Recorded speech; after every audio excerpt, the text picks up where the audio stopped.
नमस्कार, good evening, शुभ संध्या। घड़ी में 8:30 बजते ही वक्त हो जाता है आपके पसंदीदा स्पोर्ट्स कार्यक्रम स्पोर्ट्स कैन का। आज का स्पोर्ट्स कैन लेके हाजिर हूं मैं आपके साथ शशांक, और दिन भर की खेल खबरों पर चर्चा करने के लिए हमारे साथ मौजूद हैं खेल विशेषज्ञ कुलविंदर सिंह कंग जी। कुलविंदर जी, स्वागत है आपका स्टूडियो में। शशांक, आपको नमस्कार और सभी सुनने वालों को नमस्कार जी। तो बिहार से एक और अच्छी खबर हमारे लिए आई। भारत ने आज 13-0 के बड़े अंतर से थाईलैंड को हराकर लगातार तीसरी जीत दर्ज की। ये तो देखिए, लग ही रहा था कि आप अपने गोल औसत को ऊपर करेंगे। थाईलैंड कमजोर टीम है और कहीं ठहरती नहीं भारत के सामने, लेकिन बहुत अच्छा किया।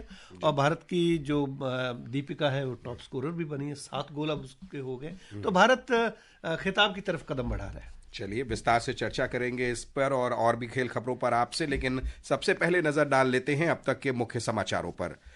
बिहार के राजगीर में एशियाई महिला हॉकी चैंपियनशिप में भारत ने थाईलैंड को 13-0 के बड़े अंतर से हराया। सेंचुरियन में कल तीसरे T20 क्रिकेट मैच में भारत ने दक्षिण अफ्रीका को 11 रन से हराकर श्रृंखला में 2-1 की बढ़त बनाई। जालंधर में दिव्यांग इंडियन क्रिकेट लीग की शुरुआत हुई और खेल मंत्री मनसुख मांडविया ने खेलों में डोपिंग के खिलाफ नो योर मेडिसिन ऐप को अपनाने का आग्रह किया।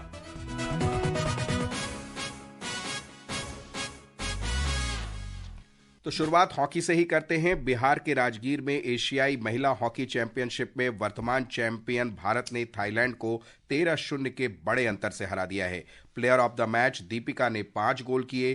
प्रीति दुबे, लाल रेमसियामी और मनीषा चौहान ने 2-2, ब्यूटी डुंगडुंग और नवनीत कौर ने 1-1 गोल किया। क्या कुछ रहा इस मैच में, सुनते हैं इस रिपोर्ट में, इसके बाद चर्चा करते हैं। भारतीय टीम ने शुरू से ही विरोधी टीम पर दबाव बनाए रखा। Player of the match Deepika ने तीसरे मिनट में ही गोल कर भारत को तेज शुरुआत दिलाई। इसके बाद प्रीति ने 9वें और लालरेम सियामी ने 12वें मिनट में गोल कर भारत को पहले क्वार्टर में 3-0 की बढ़त दिला दी। 30वें मिनट में ब्यूटी डुंगडुंग ने गोल कर स्कोर 4-0 कर दिया। इसके बाद 43वें मिनट में दीपिका ने 2 मिनट के अंतराल पर लगातार 3 गोल कर भारतीय टीम को निर्णायक बढ़त दिला दी। नवनीत, मनीषा और लालरेम सियामी ने भी एक के बाद एक गोल कर भारत को 13-0 से शानदार जीत दिलाई। मजबूत भारतीय डिफेंस ने विरोधी टीम को गोल करने का कोई मौका नहीं दिया। इससे पहले भारत ने मलेशिया को 4-0 से और करीबी मुकाबले में दक्षिण कोरिया को 3-2 से हराया था। भारत चौथे मैच में शनिवार को ओलंपिक रजत पदक विजेता चीन के साथ खेलेगा। Vishal Sharma, sports can. तो जहां से वहीं से शुरू करते हैं। चीन के साथ एक बेहद अहम मैच के पहले भारतीय टीम का मोराल काफी हाई दिखाई दे रहा है। बिल्कुल, मोराल काफी डाउन था जब 2024 के पेरिस ओलंपिक के लिए भारतीय टीम क्वालिफाई नहीं कर पाए जी। तो ये बात खिलाड़ियों के दिमाग में भी थी, कोच हरिंदर सिंह के दिमाग में, जो कि अभी भी कोच बने 4-6 महीने से जी।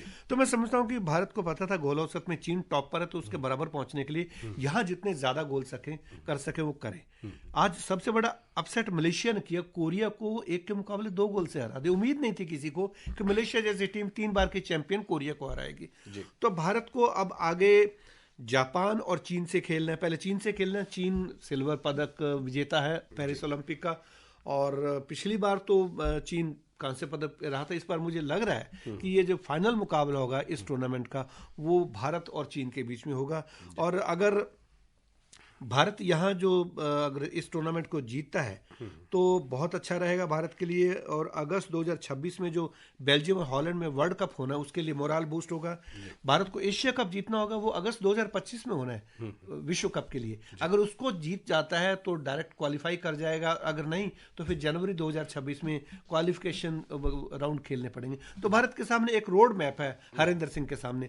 युवा और प्रतिभाशाली खिलाड़ियों की ये टीम है, तो मैं समझता हूं कि भारत यहां पर फाइनल में तो जरूर खेलेगा। चीन से कड़ी टक्कर मिलेगी। जापान अभी तक बेचारा दुर्भाग्यशाली रहा कि वो ड्रॉ उसको ज्यादा खेलने को मिले और उसको अंक कम मिले हैं, तो उसके लिए भी काफी मुश्किल। लेकिन भारत सेमीफाइनल में पहुंच गया है और आगे फाइनल तक पहुंचेगा। ये तो बिहार के राजगीर में ऐसे एशियाई गेम्स का होना, एशियाई महिला हॉकी चैंपियनशिप का होना, और वहां के खिलाड़ियों और दर्शकों के लिए कहीं ना कहीं तो एक बहुत बड़ी सौगात रही है ये। शशांक, मेरा ये मानना है कि अब ये हॉकी टूर्नामेंट छोटे शहरों में होने चाहिए, बड़े महानगरों में नहीं होने चाहिए। बिहार का राजगीर छोटा नहीं है, लेकिन दर्शकों की तादाद देखिए, हौसला देखिए। अगर भारत का मैच नहीं है तो भी सुबह से आके बैठे हैं। तो मैं समझता हूँ कि ऐसे टूर्नामेंट ऐसी जगहों पे होने चाहिए जहां दर्शक जाके मैदान पे देख सकें।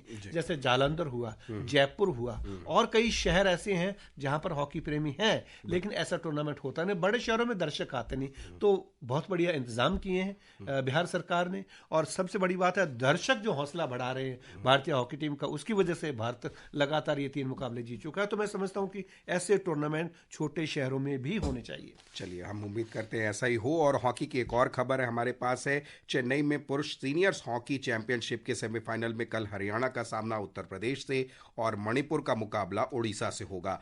बुधवार को जो मैचेस हुए थे उसमें अगर हम नजर डालें तो मणिपुर ने पंजाब को शूटआउट में 4-3 से हराया था, हरियाणा ने महाराष्ट्र को 5-1 से, उत्तर प्रदेश ने तमिलनाडु को 3-1 से और उड़ीसा ने कर्नाटक को शूटआउट में 3-1 से हराया था।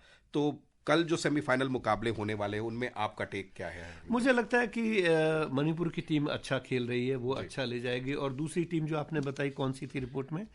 मणिपुर के अलावा अगर हम देखें तो उड़ीसा से उसका सामना होने वाला है। और हरियाणा वर्सेस उत्तर प्रदेश में हरियाणा मैं समझता हूँ मजबूत पड़ेगी इस मामले में। हरियाणा की टीम अच्छी है, तो देखें। और सबसे बड़ी बात है, देखिए जो 2 टीमें खेलेंगी एक जीतेगा, लेकिन जो नए खिलाड़ी उभर कर आएंगे वो भारतीय हॉकी टीम की बपौती बनेंगे। आगे वाले टूर्नामेंट्स के लिए भारत को नए स्टार मिलेंगे। और अब तो भारतीय हॉकी टीम जो मेन टीम है उसके साथ एक दूसरी तीसरी टीम भी बन सकती है। और अब पहचानने लगे लोग भारतीय हॉकी टीम के स्टार को, चाहे वो हरमनप्रीत सिंह हो या श्रीजेश। तो मैं समझता हूं कि हॉकी को बहुत बढ़ावा भारत में मिल रहा है, मिलना भी चाहिए, क्योंकि हॉकी बहुत से देश खेलते हैं, क्रिकेट थोड़े देश खेलते हैं। बिल्कुल, क्रिकेट का आपने जिक्र किया है, युवा खिलाड़ियों का जिक्र किया है, तो भारतीय युवा टीम इस समय जो है वो कमाल कर रही है। दक्षिण अफ्रीका में सेंचुरियन में कल तीसरे T20 क्रिकेट मैच में भारत ने दक्षिण अफ्रीका को 11 रन से हराकर श्रृंखला में 2-1 की बढ़त बना ली है।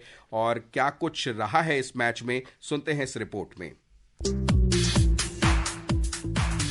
सुपर स्पोर्ट्स पार्क में भारत ने पहले बल्लेबाजी करते हुए 20 ओवर में 6 विकेट पर 219 रन का बड़ा स्कोर बनाया। साउथ अफ्रीका की सरजमी पर भारत का ये सर्वश्रेष्ठ स्कोर है। जवाब में मार्को येंसन के 54 रन और हेनरिक क्लासेन के 41 रन के बावजूद मेजबान टीम 20 ओवर में 7 विकेट पर 208 रन ही बना सकी। अर्शदीप सिंह ने 3 और वरुण चक्रवर्ती ने 2 विकेट हासिल किए। भारत की शुरुआत अच्छी नहीं रही थी। टीम ने पहले ओवर की दूसरी गेंद पर संजू सैमसन का विकेट गंवाया। इसके बाद अभिषेक और तिलक के बीच 107 रन की साझेदारी हुई। अभिषेक 25 गेंद में 50 रन बनाकर आउट हुए। Player of the match Tilak Varma की 107 रन की धमाकेदार पारी की बदौलत भारत ने 219 रन का मैच जीताऊ स्कोर बनाया था। पहले मैच में भारत ने 61 रनों से जीत हासिल की थी, जबकि दूसरे मैच में साउथ अफ्रीका ने शानदार वापसी करते हुए 3 विकेट से मैच अपने नाम किया था। मुकेश कुमार बल, स्पोर्ट्स कैन।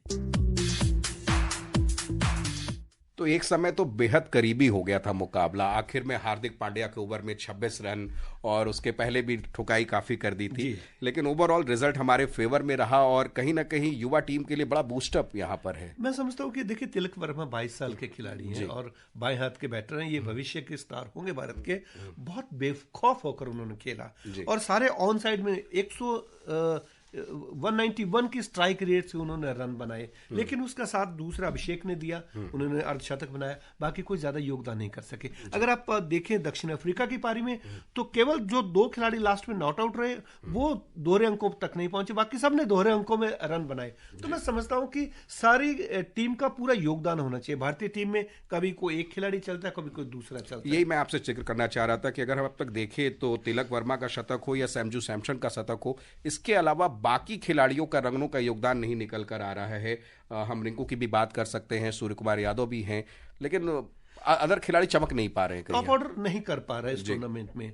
और सबसे बड़ी बात यह है कि देखिए जैसे अभिषेक ने आज 50 रन बनाए, लेकिन वो कैसे आउट हुए? क्रिकेट का ये नियम है कि आप चलकर गेंद तक स्ट्रेच करके मत जाइए, गेंद को अपने पास आने दीजिए। वो स्ट्रेच करके आगे गए, स्टंप आउट हुए। तो मैं समझता हूं कि सभी को योगदान देना होगा। अर्शदीप ने 3 विकेट लेकर योगदान दिया और इसके अलावा वरुण चक्रवर्ती का अच्छा योगदान था अभी इस टूर्नामेंट में। तो भारत अब ये सीरीज हार तो सकता नहीं, 2-1 से आगे है और अंतिम मुकाबले में जो बचे हुए खिलाड़ी हैं उनको भी मौका दिया जा सकता है, जैसे जितेश शर्मा है या इसके अलावा यश दयाल को मौका दिया जा सकता है और एक्सपेरिमेंट करना चाहिए। लेकिन ओवरऑल आप ये देखिए कि 427 रन बने, जिसमें 276 रन चौके और छक्कों की मदद से बने, यानी कि 15 चौके और 15 छक्के पड़े। तो मैं समझता हूँ देखने लायक मैच था। सांसें रुकी हुई थी, नींद उड़ जाती अगर भारत हार जाता तो। चलिए, कब चौथा मैच और आखिरी मैच कल जोहानिसबर्ग के वांडर स्टेडियम में खेला जाएगा। देखेंगे क्या रिजल्ट रहता है। और क्रिकेट की ही बात को जारी रखते हैं तो जालंधर में दिव्यांग इंडियन क्रिकेट लीग की शुरुआत आज से हुई है। इस लीग में देश भर के कुल 120 दिव्यांग क्रिकेटर खेल रहे हैं। तो देखा जाए तो 2 श्रेणियां हैं यहाँ, सुनने में बाधित और दृष्टिबाधित, लेकिन दिव्यांग क्रिकेट में भी इंडियन क्रिकेट लीग की शुरुआत होना कहीं ना कहीं ये बहुत अच्छा कदम कहा बहुत जाए। बड़ी बात है। और अंतर्राष्ट्रीय स्तर पर भारत की जो दिव्यांग टीम है, जो नेत्रहीन टीमें हैं, जो वो बहुत अच्छा खेल रही हैं। कई इंटरनेशनल टूर्नामेंट में उन्होंने पार्टिसिपेट किया। एक बार तो मेरे साथ फ्लाइट में भी आए थे दिल्ली से चंडीगढ़ एक टूर्नामेंट के लिए। तो जब फ्लाइट में उनका स्वागत किया गया पायलट के द्वारा, बड़े खुश हुए। तो हमें हौसला देना चाहिए। और ये जो लीग शुरू हुई है, और भी खिलाड़ी इसमें आगे बढ़कर आएंगे, भारत का नाम रोशन करेंगे। और मैं समझता हूँ कि इसमें सरकार की तरफ से बहुत योगदान हो रहा है। ऐसा कौन सा खेल है जिसमें सरकार योगदान नहीं दे रही? आप में प्रतिभा होनी चाहिए, आप उस प्रतिभा का लाभ उठाएं। पहले सुविधाएं नहीं मिलती थी, प्रतिभा थी, अब प्रतिभा भी है और सुविधाएं भी है। तो अब खिलाड़ी को ही दिखाना होगा, कोच तो मैदान पर जाकर खेल नहीं सकते। जी, टूर्नामेंट में 8 टीमें खेल रही हैं। श्रीलंका और नेपाल के भी अंतर्राष्ट्रीय खिलाड़ी इसमें खेल रहे हैं। बैडमिंटन का रुख करें तो 2 बार की ओलंपिक पदक विजेता पीवी सिंधु आज सुबह कुमामोटो मास्टर जापान बैडमिंटन प्रतियोगिता के महिला सिंगल्स के प्री क्वार्टर फाइनल में हारकर बाहर हो गई हैं। ये रिपोर्ट सुनते हैं और फिर चर्चा करते हैं। 2 बार की ओलंपिक पदक विजेता पीवी सिंधु के लिए आज का दिन अच्छा नहीं रहा। उन्हें दूसरे दौर के मुकाबले में कनाडा की मिशेल ली के हाथों हार झेलनी पड़ी। विश्व रैंकिंग में 20वें स्थान पर मौजूद सिंधु पहला गेम जीतने के बाद मैच में अपनी लय कायम नहीं रख पाई और विरोधी खिलाड़ी ने कमबैक करते हुए लगातार अगले 2 गेम जीते। करीब 1.25 घंटे चले मुकाबले में सिंधु ने पहला गेम 21-17 से अपने नाम किया। दूसरे गेम में मिशेल ने वापसी करते हुए 21-16 से गेम जीतकर बराबरी की। इसके बाद मैच काफी रोमांचक हो गया। सिंधु ने तीसरे गेम की शुरुआत में 4-1 की बढ़त बनाई और इसे 11-9 तक जारी रखा। हालांकि ली ने इसके बाद वापसी की और 21-17 से जीत हासिल की। ये केवल तीसरी बार है जब ली ने सिंधु को 13 मुकाबले में हराया है। इस हार के साथ ही 2022 में सिंगापुर ओपन के बाद अपना पहला खिताब जीतने और 24 महीने के सूखे को खत्म करने की सिंधु की उम्मीदें भी खत्म हो गयी। उनकी हार से प्रतियोगिता में भारतीय अभियान भी समाप्त हो गया है। इससे पहले लक्ष्य सेन को राउंड ऑफ 32 में तथा ट्रिसा जॉली और गायत्री गोपीचंद की महिला डबल्स टीम को पहले ही दौर में हार कर बाहर होना पड़ा था। सरफिरोजी, स्पोर्ट्स कैन। कुलविंदर जी, एक छोटा सा टेक आपका, 24 महीने का सूखा और क्या गलत हो रहा है पीवी सिंधु के साथ? देखिए, सुबह 8:30 बजे ये बुरी खबर तो सुनने को मिली। 1 घंटा मैच मैंने भी देखा और साल का आखिरी ये खिताब था। वो जीतती तो उनके लिए अच्छा रहता, लेकिन पहले गेम में वो बहुत शांत दिख रही थी, बढ़िया तरीके से खेल रही थी। लेकिन दूसरे तीसरे में थोड़ा सा वो पिछड़ी और सिंधु पहले और तीसरे गेम में हाफ वे तक आ गई थी और तीसरा हारी। लास्ट में लगातार उन्होंने 4 पॉइंट जो दिए वो उनके ऊपर दबाव रहा। और सबसे बड़ी बात यह कि ली उनको ज्यादा नेट पे खिला रही थी, अगला बिल्कुल बैकलाइन पे ले जाती थी और उन्होंने मिशेल ने 4 बॉडी स्मैश लगाए, जबकि ये एक ही लगा पाई। तो बॉडी स्मैश में नंबर मिलते हैं, तो वो उसमें उन्होंने पूरी रणनीति के साथ उनको यहाँ हराया। दूसरे तीसरे में थोड़ा परेशान लगी, दोनों को एक येलो कार्ड भी मिले, लेकिन वो थोड़ी भारी पड़ी और खिताब जीत गई, यानी कि मैच को जीत गई। चलिए, एटीपी टेनिस फाइनल्स का रुख कर ले तो वहां रोपन बोपन्ना और मैथ्यू एबडन कल तीसरे और आखिरी ग्रुप मैच में केविन कॉजिक्स और टीम पुट से खेलेंगे। बुधवार को छठी वरीयता प्राप्त भारतीय और जोड़ी की इस जोड़ी को जो है वो शीर्ष वरीयता प्राप्त जोड़ी से हार का सामना करना था। पहला मैच इन्होंने जीता है, तो वापसी की चांसेस आपको दिख रहे हैं इस जोड़ी? देखिए, जो अनुभव है इनके पास, इन दोनों के पास, चाहे बोपन्ना हो चाहे उनके साथी खिलाड़ियों, अनुभव है, वापसी की उम्मीद करनी चाहिए। बैडमिंटन भी क्रिकेट की तरह हो गया, कभी कुछ भी हो सकता है। मुझे उम्मीद है कि बोपन्ना और ये साल के आखिर में अपने अगले मुकाबले में वापसी की पूरी कोशिश करेंगे। चलिए, और इधर एक और खबर है हमारे पास। खेल मंत्री मनसुख मांडविया ने खेलों में डोपिंग के खिलाफ एक राष्ट्रव्यापी अपील शुरू की है। इस पर खिलाड़ियों, कोचों और पूरे खेल समुदाय से राष्ट्रीय डोपिंग रोधी एजेंसी नाडा इंडिया के know your medicine KYM app को अपनाने का आग्रह किया गया है। तो इसका उद्देश्य है कि खिलाड़ियों को महत्वपूर्ण जानकारी देकर अनजाने में डोपिंग से बचने और निष्पक्ष खेल को बनाए रखने में मदद मिल सके। समय हमारे पास नहीं है। कुलविंदर जी, आप स्टूडियो में आए और तमाम खबरों पे आपने हमसे चर्चा की, इसके लिए बहुत बहुत शुक्रिया। धन्यवाद, नमस्कार, शुभ रात्रि। और चलते चलते आपको मुख्य समाचार एक बार फिर से बता देते हैं। बिहार के राजगीर में एशियाई महिला हॉकी चैंपियनशिप में भारत ने थाईलैंड को 13-0 के बड़े अंतर से हराया। सेंचुरियन में कल तीसरे T20 मैच में भारत ने दक्षिण अफ्रीका को 11 रन से हराकर श्रृंखला में 2-1 की बढ़त बनाई। जालंधर में दिव्यांग इंडियन क्रिकेट लीग की शुरुआत हुई और खेल मंत्री मनसुख मांडविया में खेलों ने के खिलाफ know your medicine KYM app को अपनाने का आग्रह किया। तो इसके साथ शशांक और स्पोर्ट्स कैन की पूरी टीम को अनुमति दीजिए। गुड नाइट, शुभ रात्रि।